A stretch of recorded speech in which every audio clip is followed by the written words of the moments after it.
Oi, gente, tudo jóia? Essa semana nós vamos começar os estudos do PET Volume 3. E o primeiro assunto deles são os biomas brasileiros. As regiões do planeta, elas apresentam diferenças quanto à quantidade média de chuvas, a variação de temperatura, a intensidade solar, a umidade, etc. A partir disso, eles criaram o conceito de bioma. Bioma é o conjunto de locais que apresenta uma formação de vegetação dominante, com plantas, animais e outros seres vivos adaptados às condições climáticas da região.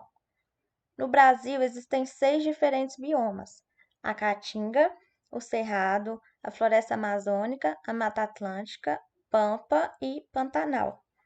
Nós aqui estamos localizados numa região de transição entre a Mata Atlântica e o Cerrado. A gente pode observar tanto plantas e animais do Cerrado quanto da Mata Atlântica, apesar de que já está muito degradado, né? Mas originalmente fazia parte de uma região entre esses dois biomas. Com esse mapa, a gente consegue observar melhor a distribuição dos biomas ao longo do Brasil. No norte, existe ocupando a maior parte do norte o bioma da Amazônia, a floresta amazônica. No nordeste é o bioma Caatinga e na parte do litoral tem também uma parte da Mata Atlântica, né? A Mata Atlântica se estende a todo o litoral do Brasil. No meio, no centro do Brasil, está o Cerrado. À esquerda, ali perto do Mato Grosso do Sul, está o bioma Pantanal. E no sul, no caso no Rio Grande do Sul, está o bioma Pampa. Cada um desses biomas vão ter características próprias, tá? E bem peculiares. A gente vai estudar um pouquinho de cada um agora. O primeiro é a floresta amazônica, né? A famosa Amazônia. Ela é o maior bioma do Brasil. Ela se encontra nos estados do Acre, Amazonas, Amapá, Maranhão, Mato Grosso, Pará, Rondônia, Roraima e Tocantins. Então, é imensa. Toda a área, né, corresponde aproximadamente a 49% do território nacional. Então, quase metade do país o bioma pertence ao bioma amazônico. Ela é um bioma do tipo floresta tropical. As temperaturas são elevadas, mais ou menos em média de 25 graus. É uma média, tá? Mas a gente sabe que tem dias que tá mais quente, assim como dias estão mais frios. Isso é a média.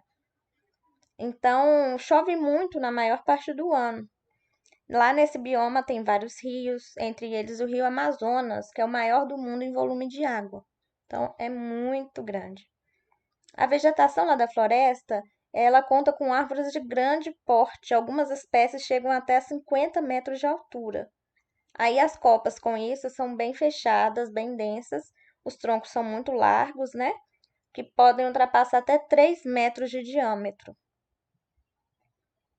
O solo da floresta é uma característica bem legal, assim, bem curiosa, é que o solo da floresta amazônica é relativamente pobre em nutrientes. A gente pensa, né, que lá tem tanta árvore, então deve ser um solo riquíssimo. Não, por quê? O solo, ela tem tantas árvores no local que as árvores vão consumir todo o nutriente do solo. Então acaba não sobrando nada no solo. E como que ela se mantém? Ela se mantém através da decomposição dos restos das plantas e dos animais. E aí esses nutrientes voltam para a terra, mas logo já são absorvidos por árvores novamente. Então, por isso que não é considerado um local com solo rico em nutrientes. É relativamente pobre. E quanto à biodiversidade, né, a quantidade de vida que tem na Amazônia, a gente pode ver aí na imagem que é uma variação bem grande. Lá já foram descobertas cerca de 30 mil espécies de plantas, desde árvore até musgo, que é bem pequenininho. Entre os exemplos das plantas encontradas lá na floresta amazônica estão a sumaúma, a castanheira e o angelim-pedra, são árvores gigantescas. A vegetação lá da floresta também, ela apresenta camadas, que são chamados de estratos. O estrato mais alto é formado pelas copas das árvores e é chamado de dossel. Ele serve de abrigo para muitas espécies de animais que vivem na floresta amazônica, principalmente aves, né? Insetos, alguns mamíferos como os macacos, répteis. Então, bastante vida, né? Que abriga. E aí, por causa do dossel, por ser muito grande, a luz atinge pouco o solo. Então, aí explica a existência de diversas espécies de plantas epífitas, que são quais? As bromélias orquídeas, que são aquelas plantas que só se apoiam em outra, elas não vão sugar seiva. Então, a epífita, igual por exemplo a orquídea e bromélia, elas só se apoiam nos troncos das árvores, elas não sugam seiva, elas não são parasitas. É, Aí essas plantas, né, elas vivem sobre os ramos das árvores mais altas para tentar captar mais a luz do sol, já que se elas ficassem lá embaixo, né, na parte de baixo, elas não conseguiriam. As espécies dos animais também são muito abundantes, tem muito bicho lá. São mais ou menos 10 mil espécies identificadas e 8 mil só de insetos. Então é muito inseto. Quem não gosta de inseto não pode ir para lá. Tem muita espécie de mamífero, de ave, de répteis, de anfíbios, peixes, já foram escritas diversas espécies. As araras e as onças pintadas, por exemplo, são animais típicos lá da Amazônia. Peixe-boi, tem vários animais que é, são encontrados naquele lugar, né? No caso das araras e onças pintadas, são encontrados em outros biomas também.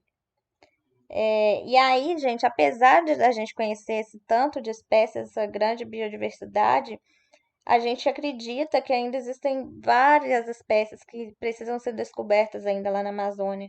Infelizmente, algumas estão sendo devastadas, estão sendo extintas antes que a gente possa ter o prazer de conhecê-las, né? Por ser muito rica, a floresta, assim, a riqueza natural da floresta amazônica, ela desperta muito interesse econômico, tanto dentro quanto fora do Brasil. Só que a exploração desses recursos nem sempre ocorre de maneira que as pessoas vão respeitar as leis.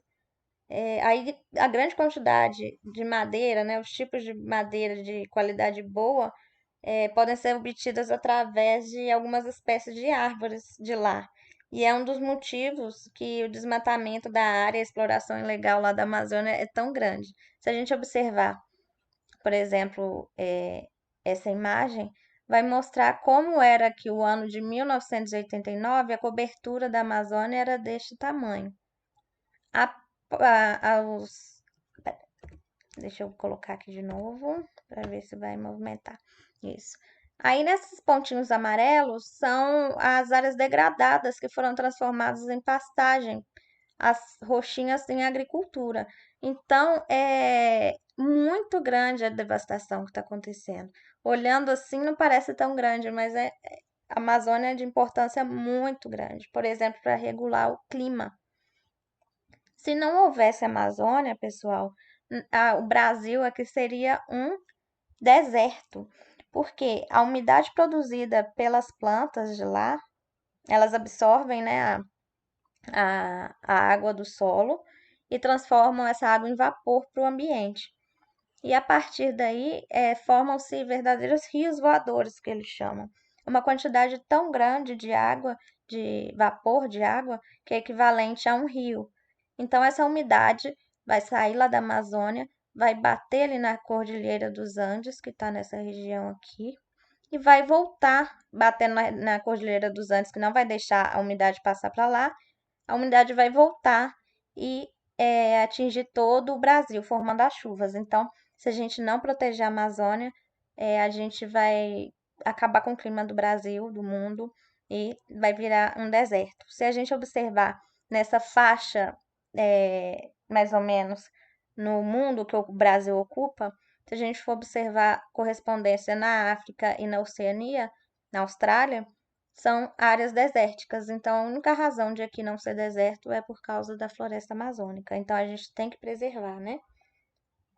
A mineração também oferece muito risco a esse bioma. Por exemplo, lá em 1976 até 1992, teve uma descoberta de veios de ouro lá num lugar chamado Serra Pelada.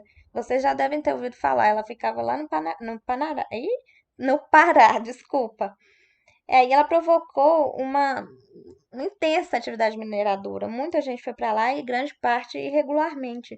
Então causou muita poluição dos rios, desmatamento e alterações assim permanentes lá na paisagem. Por exemplo, antigamente para a extração do ouro, para separar o ouro, eles usavam mercúrio. E o mercúrio é altamente tóxico, principalmente para o nosso sistema nervoso. E os metais pesados, eles vão se acumulando no nosso organismo e a gente não consegue eliminar. Então, vai acumulando ao longo da cadeia alimentar e tudo que a gente come que estiver contaminado vai somando a contaminação e a gente nunca elimina esse mercúrio. E, como eu disse, é muito tóxico. Atualmente, pessoal, a atividade que mais preocupa é a agropecuária. E aí ela causa vários danos à floresta amazônica. Ultimamente, grandes áreas estão sendo desmatadas para colocar pasto, para gado, ou então monocultura, por exemplo, de soja, principalmente de soja. Mas aí, gente, como o solo ele é pouco fértil lá da Amazônia, vocês estão lembrando? O que que acontece? O pessoal planta e logo a produtividade vai cair, porque a terra não é fértil, então o pessoal vai e abandona. Então, cuida, planta por pouco tempo, abandona a área porque a plantação, vamos dizer assim, não vai para frente, o pasto também fica ruim depois de um tempo. E para a árvore, né, para a mata conseguir se regenerar, vai demorar muito. Então, fica aí que a gente tem que preservar muito bem essa floresta. Fora que lá existem vários remédios que a gente, né, várias plantas com potencial de médicos, né, que a gente ainda não sabe e tem muita coisa para a gente estudar ainda, muita. Então, temos sim que preservar. Para a gente perceber também como está tudo ligado, vocês lembram ano passado o que aconteceu da Amazônia inteira pegar fogo, muita parte da Amazônia pegar fogo, infelizmente, de forma que o pessoal coloca fogo mesmo para liberar pastagem, isso é crime ambiental em qualquer lugar, não pode. A gente viu que é tudo interligado porque a fumaça foi para o Brasil inteiro. Então aqui, por exemplo, a gente conseguia ver, não sei se vocês lembram, a escuridão que estava. Veio muita fumaça. Alguns lugares, igual a cidade de São Paulo, ficou completamente tomada por essa fumaça e parecia noite. De tão tampado que ficou a luz do sol, não dava para ver. Agora a gente vai partir para outro bioma, o bioma da Mata Atlântica. A Mata Atlântica é uma floresta tropical também. E aí, do modo geral, o relevo é meio acidentado, tem muita serra, muitos vales. Quem já foi no Rio de Janeiro, por exemplo, a gente vê que tem aquela Serra do Mar, outras serras que a gente tem lá no caminho, né, para o Rio de Janeiro. A Serra de Itatiaia também é outro exemplo. O ar é muito úmido, ele vem também, também, né, muito úmido. E vem do mar, por isso que chama, né, Mata Atlântica, que está além de estar contornando ali, tá perto do Oceano Atlântico, ela também tem muita umidade que vem do mar. E aí, essa umidade provoca chuva constante também ao todo o período do ano, né?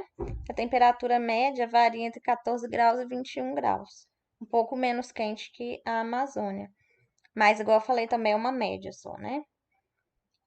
A biodiversidade desculpa, da Mata Atlântica também é uma das maiores do planeta. Mais de 20 mil espécies de plantas podem ser encontradas lá, nessa floresta. E aí, entre elas estão o pau-brasil, o jacarandá, o angico, o palmito jussara, o samambaia-açu. Algumas dessas plantas a gente consegue observar aqui também. Lá também são encontradas muitas epífitas, igual eu falei na Amazônia, né, como bromélias e orquídeas. Lá, a luz atravessa as copas das árvores com mais facilidade do que lá na Amazônia. E aí, a partir disso, a Mata Atlântica apresenta plantas também de médio, de pequeno porte, mais próximas do chão, porque a luz consegue chegar mais baixo, né, do que lá na Amazônia não conseguiria.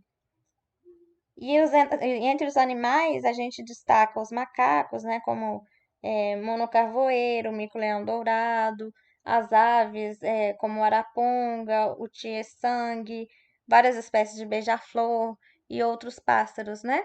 Então, lá também é uma área muito rica. A Mata Atlântica, pessoal, é o bioma brasileiro mais diverso, mas também é o mais devastado.